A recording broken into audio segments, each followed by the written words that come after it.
Chicago, Mr. John. This is Kilo 5 kilowatts in Bourbon in Texas. How copy?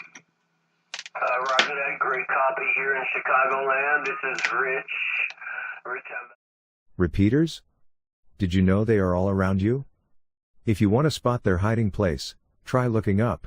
Amateur radio clubs and licensed amateur radio operators look for the tallest objects, and then install antennas for repeaters. Look for the white antenna on top. Don't know where to look? Try looking at a water tower, a favorite spot for a repeater. But what is a repeater? A repeater is a specialized radio that is able to both receive and transmit a signal at the same time. The repeater can also transmit the original signal at a higher power level, and because of the extreme height of the antenna on the tower, a repeater can transmit the signal longer distances without obstructions and interference.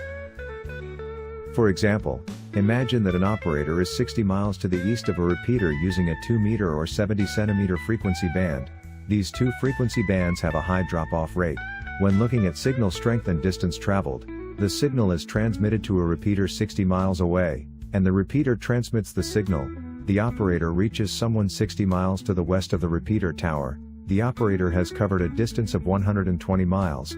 This is one reason repeaters are excellent for local contacts. Repeaters are also popular with local amateur radio clubs because the repeater can be used for repeater nets. A net operator can be transmitting from their home station and address the repeater to set up a net activity, so operators can practice and stay connected. Repeaters also come in handy during sky-worn activities, as well as emergency and public service events. How does the repeater transmit and receive at the same time? An amateur radio can only do one task at a time. It can either receive or transmit. If you are in the receiving mode, when you key up your microphone, your radio will switch over to the transmit mode, so you may send out a radio signal. Conversely, when you are transmitting on the radio will switch back to receiving mode after the transmission is complete. Repeaters are specialized radios that have both receiving and transmitting going on at the same time. To keep this simple, it is important to understand that in amateur radio, the stronger signal dominates the weaker signal. The repeater has the advantage of power and height. This means that if you send a signal to the repeater, and the repeater transmitted it out at the same frequency, your signal would be stepped on, and your signal would not be heard.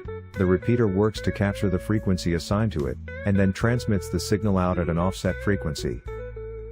Let me give you an example so as to try not to confuse you. Repeaters have inputs that will determine what the assigned receive frequency is adjusted to. For transmission, this is called an offset. The repeater can adjust the transmission frequency up or down by 600 kHz, if it is a plus input, add the 600 kHz, if it is a minus input, subtract the 600 kHz. When sending out a signal to a repeater with an assigned frequency of 147.030, the repeater will send out the signal simultaneously, at a frequency of 147.630, because the assigned frequency for that repeater is a plus input.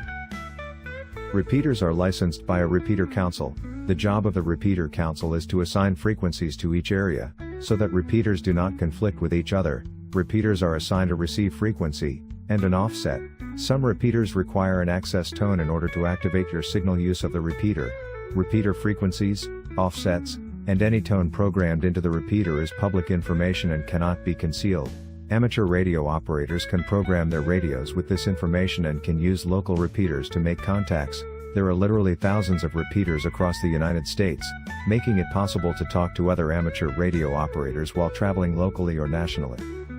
This allows for beginners to participate in a whole host of activities, increasing the opportunities to learn and practice the art and science of amateur radio.